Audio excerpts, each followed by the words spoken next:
title of my message today, Amber giggled when I read it to her. I would do anything for God, but I won't do that. No, I can't love that. And the song just went through your head. So, when was the last time that you tried to love someone who was so difficult to love? When and what? Let's make it a what. You pass somebody standing on the side of the road holding the sign, "Help me." What's your first thought? Get a job, sucker. Or if I give you money, you're just going to go out and get wasted on drugs and alcohol. What about if you pass a homeless person laying on the sidewalk? Do you turn and look the other way? Because out of our need to not look at human suffering, a lot of us sometimes do turn the other way. We don't want to see that suffering. But should our first response as children of God be compassion, empathy, and that need to act to relieve that person's suffering? If we read in Matthew, it tells us that I think it was the rich young ruler, and don't quote me on that, but he came to Jesus and he asked what he had to do to be saved, and he said, well, what does the word teach you? And he said, well, to love God with all my heart, my soul, my body. And the second one is to love your neighbor as yourself. But then someone asked, well, who is my neighbor? Who is my neighbor? And Jesus went on in Luke 10, 29 through 37 is the one I chose. And he tells the story of the Good Samaritan, and we know it. Jewish men, they took him, they beat him, they robbed him, they left him on the side of the road to die. Well, first comes the priest, and he sees the Jewish man, but what does he do? He crosses over the other way of the road so that he doesn't have to do anything. Well, then comes the Levite. Levite does the same thing, crosses to the other side of the road. But then comes the Good Samaritan. He bound the man, cleaned his wounds, bound up the man, put him on his donkey, and he takes him to an inn.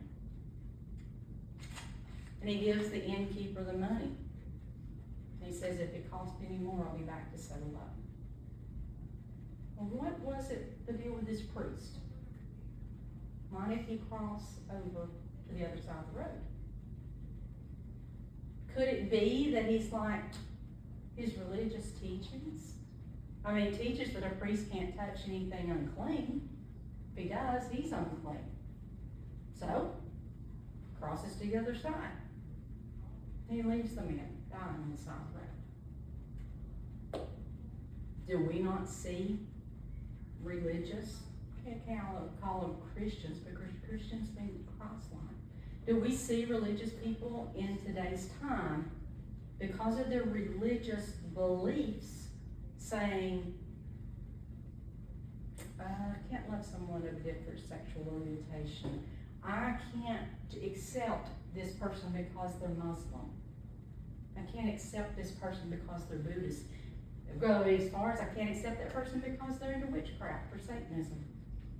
But is that what God's Word says? Do we limit the love of God? Do we limit our ability? Because, I mean, they say, love the sinner, but hate the sin. What is that love word? Is that not an action word? I don't believe you can say, I love you, and not act like I love you. Jesus has no limitations on love, mercy, and grace, and neither should we. All right, got the Levite. Levite was a temple assistant. They worked in different positions of helps in the temple. Well, he passes and he crosses to the other side. Why? Maybe it's because he's seen the priest do it. And he thought, he's a priest, I don't have to. Maybe he was too busy and said, somebody else will come along and take care of the situation. Or maybe he was not the compassionate kind. Here comes the Samaritan. We got to remember from previous teaching, the Jewish people had absolutely nothing to do with Samaritans. Samaritans were considered unclean. They were very prejudiced against them, to the point that if they were going to travel, they did not travel through Samaria. They went 5 to 7 days out of their way to keep from going through Samaria. So probably it could be the Samaritan dealt with that prejudice. Maybe he was called nasty names. Maybe he was ostracized. Maybe, if not him, maybe a family or a friend went through that cruelty of prejudice. It didn't matter to him. He's seen a human being suffering. And it's the Greek word for the compassion he showed is spligma, which means gut-wrenching pity that he had for that man. So we consider that he didn't prioritize his religious beliefs over love. He didn't look at what had happened to him and the hurt and the pain that was inside him and go, I can't show love for this man. I've got to just go on by. No, he stopped. He took what he had, cleaned the wounds. He bandaged the wounds, put him on his donkey, took him to an inn, gave him lodging, and paid for everything. That is love. That's love.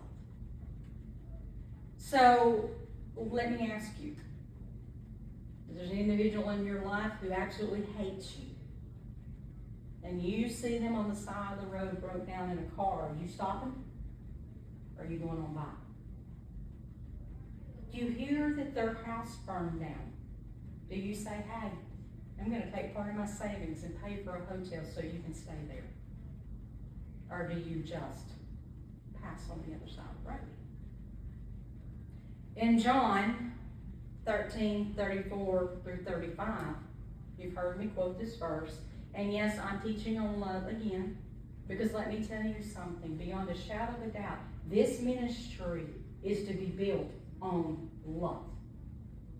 On love. I've told you before, if a new person walks through that door, I want them to know, beyond a shadow of a doubt, they're loved and accepted here and they're safe. And that's the way every church on the planet of Earth should be. Love. But he says, a new commandment that I give you, love one another as I have loved you. There's our role model. As I have loved you. He said, by this will the world know that you love me. So if you was to go on and you read verse 36, did it give you, here's you a list of the people you don't have to love? It's not there, is it? He didn't give you a suggestion. He didn't say, hey, here's a suggestion. Could y'all love each other? No, he gave you a commandment. When I worked at the hospital, and I worked in the emergency room, they brought a gentleman in, and I promise you, from the time they rolled him through the doors, placed him in his room, you knew where he was because he smelled so bad. I had to go in and draw some blood from this man, and while I was in there, the roaches were crawling in and out of his clothing. It was hard to be in the room. A lot of the nurses and the doctors going in and out we had a technique, you would put a mask on and put an alcohol prep in there so that you didn't have to smell the smell. And that's the way they were coming in and out of the room. Well, I get to the doorway and I hear God say, go back and hug him. I hesitated. I'm not going to lie to you. I hesitated.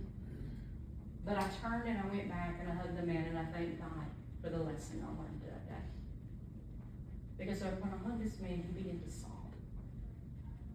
And he told me he had not been hugged in 7 years. There should never be a person in this world who looks at you and says, I have not been hugged in 7 years. This man, when his wife died, was so devastated. he went into the woods to a shack, and that is where he lived alone. Because he couldn't handle the pain. Love is not always pretty. Sometimes it's uncomfortable. Sometimes it's inconvenient. Sometimes it doesn't feel safe. And sometimes it's hard. But it is always, always a requirement. And 1 Corinthians 16:14, and Crystal knows that this is the verse that we base this ministry on. Let everything, not some things, not maybes, everything you do be done in love. Let's take a refresher course. 1 Corinthians 13. Let me get there. You know, this takes me a minute.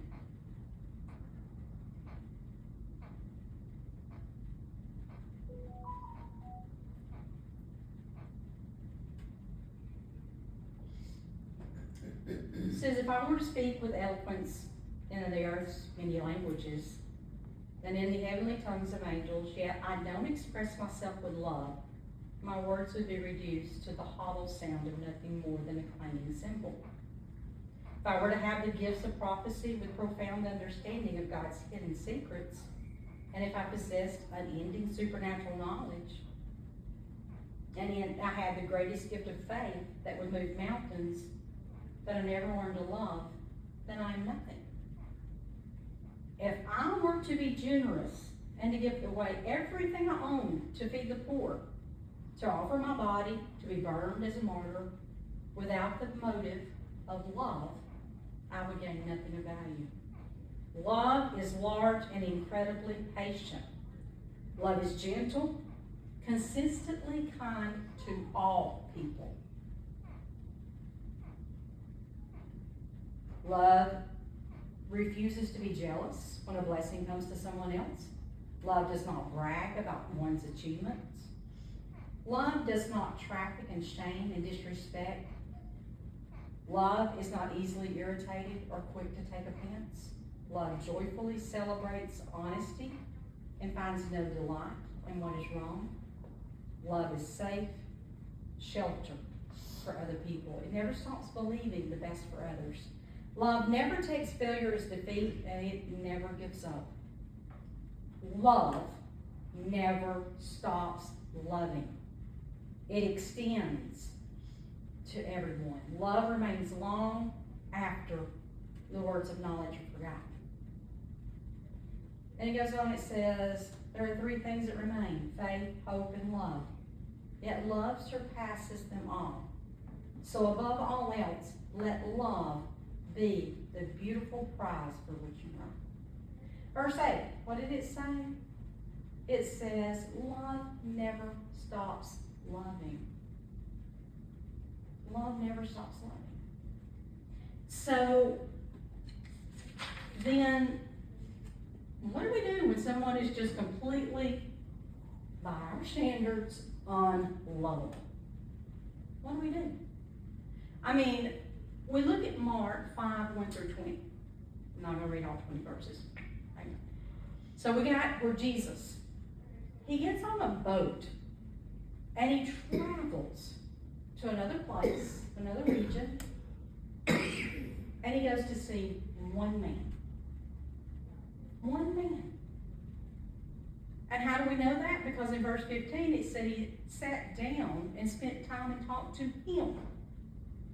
Verse 18, when Jesus gets ready to leave, the man says, can I go with you? He tells him, no, I want you to go back to your family, and I want you to tell them what the Lord has done for you and the great mercy that he's shown you. And he leaves. He's saying one man. Do y'all know who that one man was? Any guesses? His name was Legion, because he had many demons. A man who ran through the graveyard naked. A man who, if they put him in chains, he broke the chains. a man who cut himself with the stones, Jesus traveled to see that one man and set him free and show him love. A man that I am sure no one had shown love, mercy, or even understanding for. I mean, can you blame him? This man was crazy. He was crazy. But Jesus found him worthy. So, it said that after he came to his right mind, Jesus sat down and talked with him. And probably hugged him for the first time in years. So, one time Amber and I went to New Orleans. I'll probably never go back. I felt physical pain from walking through that city because of the brokenness that was there. And we passed a young man who was sitting on the sidewalk, leaned up against the wall, and he held a sign.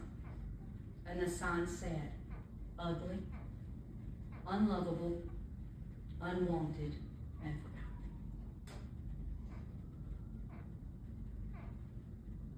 Who gave him that message? Who instilled that inside of him that a young man in his 20s felt that way about himself? In Matthew 7, 1 through 5, should let him look up all this stuff. I'm going to go to Matthew.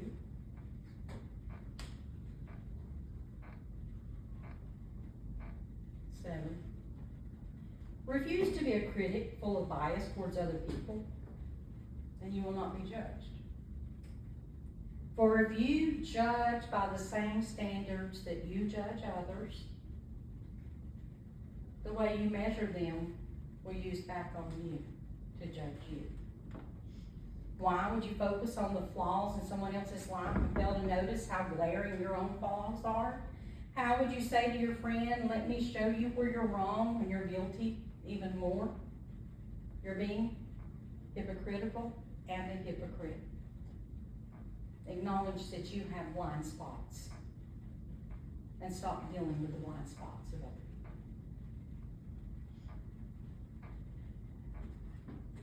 people. 1 Peter 4:8. Most important of all, continue to show deep love to others, for love covers a multitude of sins. It covers a multitude of sins. So what about those people we consider horrible sinners? The rapists, the murderers, sex traffickers. Are we required to love them? And you shake her and say, yeah. But what if that crime happens to you? What if it happens to someone you love? Do you love them then? But is it a suggestion or was it a commandment? In Luke 6:36 it says, be merciful just as your Father is merciful. Colossians 3:12 through 14.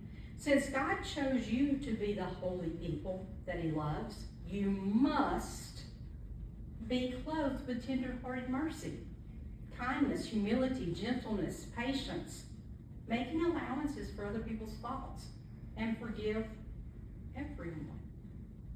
You must forgive others. You must love. That is the most important thing you do. Love holds all things together. Think about Jesus. What did he do? Luke 23:34. They're killing the man. They beat him to the point that his guts are hanging out. They said he did not look human anymore. They nailed him to a cross. Father, forgive them, because they don't know what they're doing. In a moment when he was being murdered, he asked his Father to forgive those people. we find ourselves in a place often, more often than we want to admit, that it's hard to forgive. But we look at Matthew 6, 14 and 15. And it says, when you pray, make sure you forgive the faults of others, so that your heavenly Father will forgive you. But if you withhold forgiveness from others, your Father withholds forgiveness for you. And again, if we were to go to verse 16, does it give us a list where we don't have to forgive these things? It doesn't. And it's hard to forgive. I know. I shared with you that my stepfather was a child molester. You know how hard I struggled with forgiving that man? And I still occasionally, if it comes up and plays through my head, I have to forgive again sometimes. But what if someone murdered your child? How do you respond to that? When I was in my 20s, my cousin got into an argument with his wife. She was pregnant. She went out and blew some money that they needed, and he got a little upset. Well, my cousin had temper, so he got really upset. Let's be honest about it. And he goes, she had left and went to her mother's house. He goes there, and he has an argument outside the door with her stepfather. But the officer said, the detective said, obviously they had made some form of amends, because at the table they were setting out, everyone had a drink. There were chips. Everybody was eating. Something happened. The story's all varied, of course. And the stepfather got up and went to the bedroom, came back with a gun. Chuck stood up. They said, he did this. What are you gonna do, man? Shoot me? Shot him in the chest.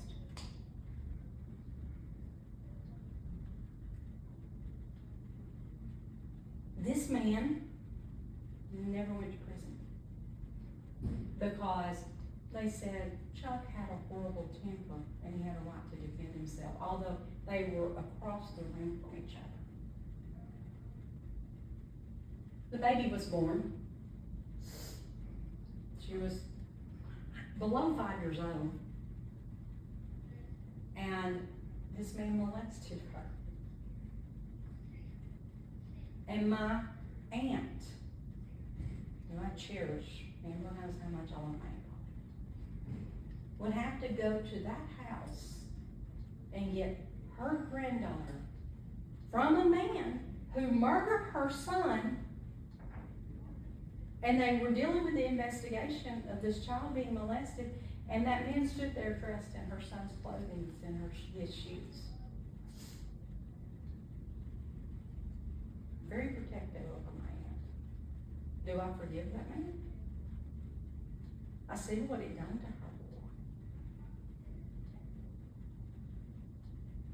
In 1 Samuel 25, we read a story about Abigail. Now, Abigail was married to Nabal. And Nabal was a very wealthy, mean, cruel person.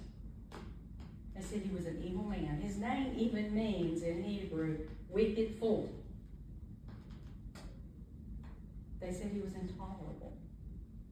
David was not yet the king, but he was with some of his soldiers that he had gathered up, and they would at night, they said that it was normal for soldiers and people like that to guard the flocks of these wealthy men.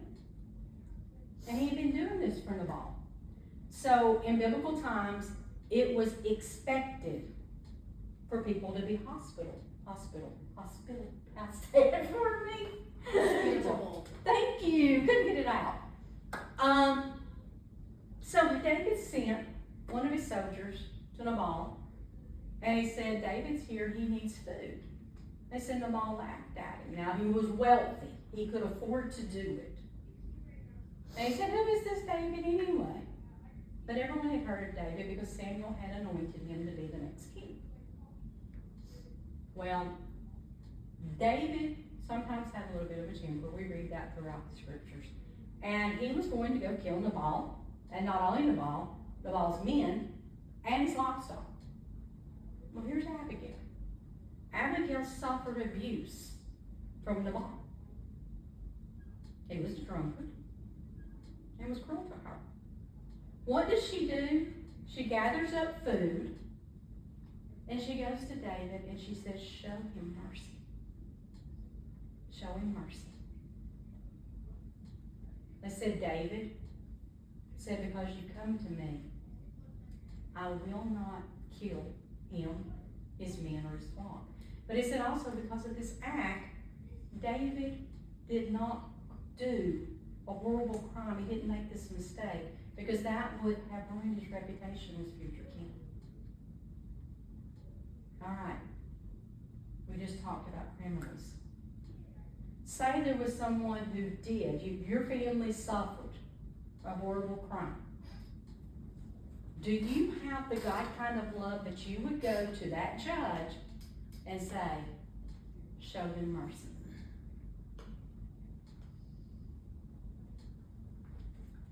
So, it says, though, that love covers a multitude of sins. It says, be merciful as your Father is merciful. It tells us God's love never stops loving. In Luke 19, 1 through 10, how many remember the little sing-songs, Zacchaeus was a wee little man, and a wee little man was he? We sang it. Well, Zacchaeus was a tax collector, and tax collectors were hated in biblical times. Well, he was the worst of the worst because this man upped the taxes, expected people to pay him, demanded they had to pay. He had them thrown in prison if they didn't because he made more money that way. They say that he was a cruel, short, callous, despised man. Now, I guess he has short man syndrome. I don't know. But here he is, and he climbs up in a tree. And God knows, I know from being short, when you want to see something and there's a crowd, you got to better find you somewhere. Because with me, we go to a concert and everybody stands up and I'm going to see butts or backs. And I mean one or the other. So he climbs up in a tree to see Jesus. And Jesus goes directly to him. Now think about it. Here you are, you're waiting, you're excited, you're going to get to see Jesus, you're a big fan, and he goes to the mean man. And he says, hey, come down from that tree because I've invited myself to your house to eat. The crowd was upset. Hey, I've been following you for years. Hey, I've worked in your church for years. I've slaved. I've vacuumed your floors. And you're telling me that you're not going to choose me? Jealousy can get in our way, can't it? From serving God and loving others. So,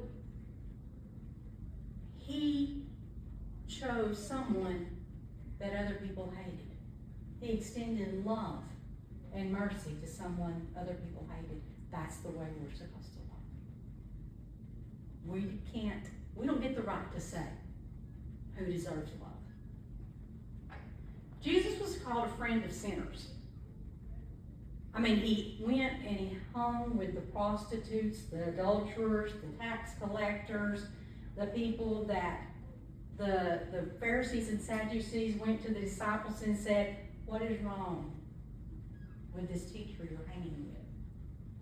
Why is he hanging with those people? Why is he choosing those people? And, you remember the woman that was a Samaritan woman that he went to the well and he waited for her to show up. He was a Jewish man who sat down and talked to a Samaritan woman. He didn't make the 5-7 day trip out of the way. He sat down and talked to a Samaritan woman he was a man, she was a woman.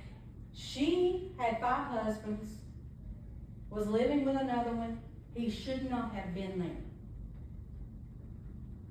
But he chose love instead of religious laws. The woman who was caught in adultery got down in the dirt with her.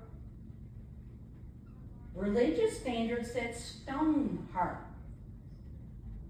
Jesus' love says, I don't condemn you. When Hunter, my precious Hunter, I love that boy. He's a freckle-faced little 5-6-year-old little boy, and we're on the beach. And we're picking up shells. And, okay, you pick up the pretty ones, right? What? He kept bringing me broken shells. And I looked at him and I said, Hunter, why are you picking up these broken shells? My grandson looked at me and said, Nene, nobody else will. Nobody else will. I've got those broken shells in a box with a letter to give to him later and tell him, please don't forget to love the broken ones. You know, is it easy to love the ones that are kind to you, the ones who, love you? Yeah. But God calls us to do something deeper. He calls us to reflect the love of the Father's heart to the difficult ones. The difficult people in your life and the ones you meet along the way, the people who hurt you, the people who push your patience to the edge, the people who push your buttons, the people who are broken, cruel, full of rage, the people who smell, the alcoholics, the drug addicts, and the criminals. The sinners, the religious people who hurt people. How many people's been hurt by a church person? They're not godlike. They're religious. We remember that. And a lot of times broken. Jesus didn't limit his love to the easy to love, to the deserving, and neither should we. He loved the outcast, the rejects, the broken, the despised. He accepted those who were not allowed to go into the synagogue, the church, and he called them worthy. He loved the ones who were beating him and killing him, and he asked for forgiveness for them. When we love the individuals that are like this, these people, then we're being Christ-like, and we are mirroring the heart of the Father to these people. Loving difficult people may look like forgiveness. It may be have a right to hold on to this grudge. But because we are commanded to love, we're commanded to forgive, then we forgive and we love anyway. Love softens hearts, and sometimes that heart that gets softened is your very own heart. Love shows grace, mercy, and love to those who human standards say they don't deserve grace, mercy, and love. Love goes to the dirty places. It goes to the homeless camps. It goes to the highways and hedges. It goes to the lost, the broken, and the suffering. Love clothes, it feeds, it provides for society, for the ones in society who say, get a job, become self-sufficient. And yet, these people are just surviving. That's all they're doing. Love does not condemn, it doesn't judge, it doesn't deem anyone to be unworthy or less than based on skin color, based on their economics, based on their religious beliefs. Love doesn't turn a blind eye to someone who is having hardships and difficulties. Love hugs the homeless. Love hugs the shame-filled. Love hugs the people who no one else will. Love offers hope and not hate. Love is a friend to the sinners, and it forgives the unforgivable. Love seeks mercy for those who society declares do not deserve mercy. Love prays for other people, even when it's hard to utter the name. And love loves when the person you're dealing with is overwhelming. Love others as I have loved you. Like I said, was not a suggestion. It's a commandment. And Jesus, which I found this interesting, I did not know that this was talking about Judgment Day. But this is what Jesus said about Judgment Day. 32. It says that all the nations will be gathered together before him, like a shepherd who separates the sheep, the right and the left. And the king will turn to those on his right and say, you have a special place in my Father's heart. Come and experience the full inheritance of the kingdom of God. For when you saw me hungry, you fed me. When you found me thirsty, you gave me a drink. When I had no place to stay, you gave me somewhere to stay. When I was poorly clothed, you covered me. When I was sick, you cared for me. When I was in prison, you visited me. Then the godly will answer him, Lord, when did I see you hungry or thirsty? When did I give you food, something to drink? When did we see that you had no place to stay? When did we see you not have clothes and we gave you clothes? When were you sick and we cared for you? And the king will answer them, don't you know, when you cared for one of the least of these, you demonstrated love for me. And then he will say to those on his left, leave me, for you are under the curse of eternal fire that was destined for the devil and his demons. Because when you saw me hungry, you gave me no food. When you saw me thirsty, you gave me nothing to drink. I had no place to stay, and you refused to take me in as your guest. I had no clothes, and you didn't clothe me. You closed your heart to me.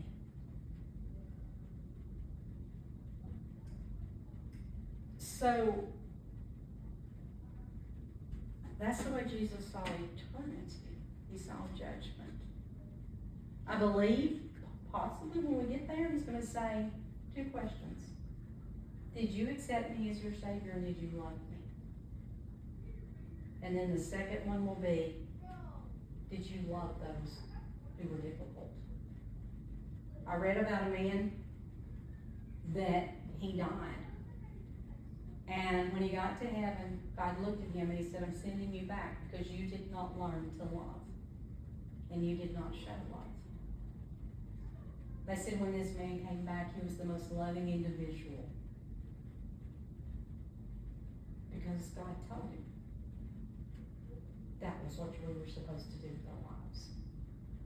And then he died on Valentine's Day, several years later, the day of love. So, the question, will you do anything for God? Will you do that? Will you love that unlovable person?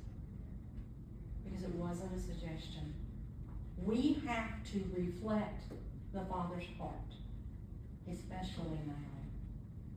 It has become okay to hate, okay to judge.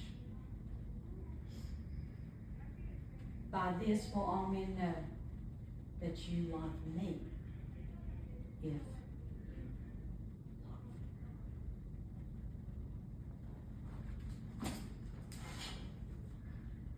I'm gonna never cut that.